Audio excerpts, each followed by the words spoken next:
अस्सलाम वालेकुम दोस्तों, मैं हूँ शाज़िया अहमद और आपको अपने चैनल हेल्थ एंड ब्यूटी में वेलकम करती हूँ। उम्मीद है कि आप सब बहुत अच्छे से होंगे। जी दोस्तों, हम बात करेंगे जापान की, क्योंकि जापान को चढ़ते सूरज की सरजमीन कहा जाता है। क्यों कहा जाता है? क्योंकि इस यहाँ के रहने वालों को ये एहसास हासिल है कि उनको देखकर उनकी असल उम्र का अंदाज़ा कोई नहीं लगा सकता, बल्कि बहुत मुश्किल हो जाता है, क्योंकि उनकी स्किन बेदाग होती है, रिंकल से भी पाक होती है। और उनके 40 साल की उम्र के लोगों की स्किन अगर आप देखें तो आप हैरान रह जाएंगे, क्योंकि वो 20 साल के लगते हैं। अगर आप भी अपनी स्किन को इस तरह चमकदार बनाना चाहती हैं तो आज के वीडियो में जापानी लोग के जो टोटके हैं, उसके इस्तेमाल के तरीके हैं, वो मैं आपको बताऊंगी, जिसके इस्तेमाल करने से आप भी अपनी स्किन को जो है हेल्दी और चमकदार कर सकती हैं और इसके अलावा अपनी उम्र से कम भी नज़र आएंगी। तो मेरी वीडियो को स्किप मत कीजिएगा, मुकम्मल देखिएगा। तो चलें फिर वीडियो को स्टार्ट करते हैं। वीडियो स्टार्ट करने से पहले जल्दी से मेरे चैनल को सब्सक्राइब कर दीजिए और साथ ही लगे आइकॉन के बटन को प्रेस करें, ताकि मेरी नई वीडियो की नोटिफिकेशन आप सबको पहले मिले। और वीडियो अच्छी लगे तो एक थम्स अप दें। Are you ready guys? तो चलिए वीडियो को स्टार्ट करते हैं।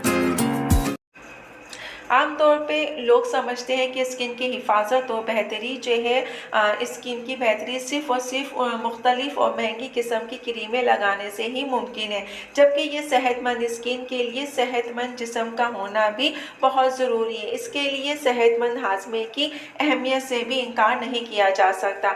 इस हकीकत को जापानी लोग बहुत अच्छे तरीके से समझते हैं, इसलिए वो क्या करते हैं, वो अपनी स्किन की हिफाजत के लिए कोई मुख्तलिफ और महंगी किस्म की क्रीम्स वगैरह इस्तेमाल नहीं करते हैं, बल्कि वो सिर्फ़ और सिर्फ ग्रीन टी का इस्तेमाल करते हैं। जी जनाब, वो सिर्फ ग्रीन टी का इस्तेमाल करते हैं ज़्यादा से ज़्यादा, क्योंकि वो एक ऐसा मशरूब है जो आपकी बॉडी के लिए बेहतर होता है, बल्कि इससे हाजमा भी आपका दुरुस्त रहता है और इसके साथ साथ स्किन भी आपकी हेल्दी रहती है। इसलिए वो लोग जो है 40 साल की उम्र के भी आपको 20 साल की उम्र की दिखाई देंगे और आप जो है यकीन करने पर मजबूर हो जाएंगे नहीं होंगे, क्योंकि उनकी एज बहुत ज़्यादा होती है, लेकिन वो कुछ ऐसे ट्रिक्स अपनाते हैं जिसकी वजह से वो जवान रहें और खूबसूरत भी। जापान की ख़वातीन और लड़कियां जो हैं, उनकी एक बहुत अच्छी आदत है जिससे वो कम उम्र नज़र आती हैं, और वो आदत क्या है? मसाज। वो मसाज करती हैं और मसाज करने से आपके फेस का दौरानी खून बेहतर होता है और इससे आपकी स्किन जो है वो शाइन भी करती है। इसके अलावा इससे थकन में भी निजात मिलती है, इसलिए अगर आप कम उम्र नज़र आना चाहती हैं तो इसके लिए मसाज की आदत को आप अपनाएं, क्योंकि फेस के आपके 40 ऐसे मसल्स होते हैं जो कि टेंशन की सूरत में आपके फेस पर रिंकल्स बनने का सबब बनते हैं। इसलिए मसाज के ज़रिए इन मसल्स को रिलैक्स किया जा सकता है और रिंकल्स के बनने के अमल को भी रोका जा सकता है। तो कोशिश करें कि आप ज़्यादा से ज़्यादा जो है मतलब मसाज करें, और मसाज करने से आप अपने फेस को जो है शाइन करें, हेल्दी करें और चमकदार भी करें, क्योंकि इसकी वजह से ये कुदरती चीज़ें हैं, इससे आपको नुकसान भी नहीं और आपके फेस जो है, आपकी स्किन जो है वो हेल्दी भी हो जाएगी। जापानी ख़वातीन अपने फेस की स्किन की सफाई के लिए कुदरती क्लींजर पर इन्हिसार करती हैं, क्योंकि केमिकल वाली अशिया आपकी स्किन की सफाई के दौरान उसको नुकसान पहुंचाने का बायस बन सकती हैं, क्योंकि वो स्किन के अंदर मौजूद नमी का भी खात्मा कर देती हैं, जिससे आपकी स्किन पर रिंकल्स जो है पड़ जाते हैं। इसी वजह से फेस को धोते हुए, जब आप अपने फेस को धोते हैं तो वो अपनी स्किन की मुनासबत से ऐसे कुदरती अज़ा का इंतखाब करती हैं, जिससे उनकी अगर ड्राई स्किन है तो वो चिकनी अशिया का इस्तेमाल करती हैं कि जिससे उनके फेस पे रिंकल्स नमूदार ना हों।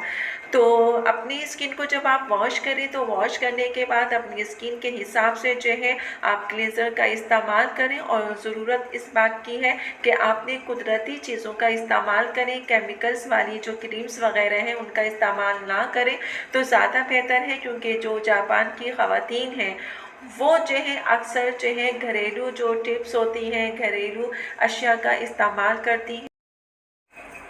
जापानी ख़वातीन अपनी स्किन पर किसी भी किस्म का टोनर इस्तेमाल नहीं करती हैं। उनका ये कहना है कि टोनर जो है स्किन की कुदरती चिकनाई भी ख़त्म कर देता है और इसी वजह से जिन लोगों की ड्राई स्किन होती है उन पे जो है रिंकल्स जल्दी नमूदार हो जाते हैं और इसी वजह से ख़वातीन जो है जापान की वो स्किन पर किसी भी किस्म का टोनर यूज़ नहीं करती हैं। इसके अलावा उनका ये भी मानना है कि मुस्तकिल तौर पर जो ख़वातीन मेकअप करती हैं या मेकअप के प्रोडक्ट को यूज़ करती हैं उसके इस्तेमाल से उनकी स्किन के ओपन पोर्स का बायस बन सकते हैं। इसलिए हफ्ते में एक दिन वो स्किन को जो है इन तमाम अशिया से दूर रखें, कुदरती हालत में छोड़ दें, यानी कि मेकअप ना करें और एक दिन अपने फेस को जो है ऐसे ही छोड़ दीजिए। तो इससे क्या होगा, आपको कुदरती तौर पे ताकत मिलेगी और वो जो है स्किन आपकी सेहतमंद हो जाएगी। रही बात मेकअप की, तो हमारे पाकिस्तानी में जो ट्रेंड है वो बहुत ज़्यादा है कि ख़वातीन या लड़कियां जो हैं बग़ैर मेकअप के रह नहीं सकती हैं, कुछ भी हो जाए लेकिन मेकअप के बग़ैर बिल्कुल भी नहीं। तो अगर आप मेकअप करते रहेंगे तो जाहिर सी बात है आपकी स्किन भी ख़राब होगी, डैमेज होगी, ओपन पोर्स का इशू होगा, रिंकल्स का भी इशू आएगा, बहुत सारी प्रॉब्लम आपकी स्किन में आ सकती है। तो इन सब से बचने के लिए ज़रूरी है कि हफ्ते में एक दिन या 2 दिन जो है अपने फेस को आप ऐसे ही वॉश करें और ऐसे ही छोड़ दीजिए, कुछ भी उस पर अप्लाई ना करें। वो अलग बात है कि आपके घर वाले आपको पहचानते भी हैं या नहीं कि ये कौन है, ये कौन है। अब अगर कोई पहचाने नहीं तो इसमें कसूर किसका है हमें नहीं पता, लेकिन एनीवे मतलब ये है कि आपको बग़ैर मेकअप के 2 दिन 1 दिन रहना चाहिए ताकि आपकी स्किन के जो मसाइल हैं वो सही रहें और आपकी स्किन जो है कुदरती तौर पर हेल्दी रहे। जी दोस्तों, तो देखा आपने कि जापान की जो ख़वातीन या लड़कियां होती हैं अपनी स्किन की जो है देखभाल किस तरीके से करती हैं, क्या क्या वो यूज़ करती हैं। हम लोग जो है केमिकल ज़्यादा यूज़ करते हैं जबकि वो लोग जो है केमिकल का इस्तेमाल कम करती हैं और उन चीज़ों का इस्तेमाल करती हैं जो कि कुदरती चीज़ें। और यह हकीकत है कि अगर आप कुदरती चीज़ों का इस्तेमाल करें तो आपकी स्किन भी हेल्दी हो जाएगी और इसके अलावा आपकी स्किन जो है केमिकल अशिया से पाक रहेगी। तो कोशिश करनी चाहिए कि केमिकल जो क्रीम्स वगैरह हैं उनसे आप दूर रहें और उन चीज़ों का इस्तेमाल करें जो कि कुदरती चीज़ें हैं, जो कि आपके किचन में मौजूद हैं और आप आसानी से उसको यूज़ कर सकते हैं और रिज़ल्ट भी आपका वही मिलेगा जो महंगी महंगी क्रीम्स आपको देती है। तो बजाय इसके कि हम महंगी महंगी क्रीम्स में और पार्लर में वो पैसे दे के अपने स्किन की क्या करना चाहिए, तहस नहस कर दे, तो हमें जो है कुदरती अशिया का इस्तेमाल करना चाहिए। और आपने देखा कि ख़वातीन जो जापान की हैं, जापानी ख़वातीन हैं, उन्होंने कुछ भी नहीं करती, कोई ऐसी चीज़ भी यूज़ नहीं करती केमिकल वाली, सिर्फ़ और सिर्फ कुदरती अशिया का इस्तेमाल करती हैं। ग्रीन टी पीती हैं, मसाज करती हैं, एक्सरसाइज करती हैं और इसी से उनकी जो स्किन है वो बहुत ही अच्छी हेल्दी रहती है और शाइन भी करती है। वीडियो अच्छी लगे तो एक प्यारा सा थम्स अप दीजिएगा। तो चलिए दोस्तों, चलती हूँ, दुआओं में याद रखिएगा और अपना बहुत ज़्यादा ख्याल रखिएगा। इंशाअल्लाह फिर आऊँगी एक अच्छी और नई वीडियो के साथ। जब तक के लिए अल्लाह हाफ़िज़।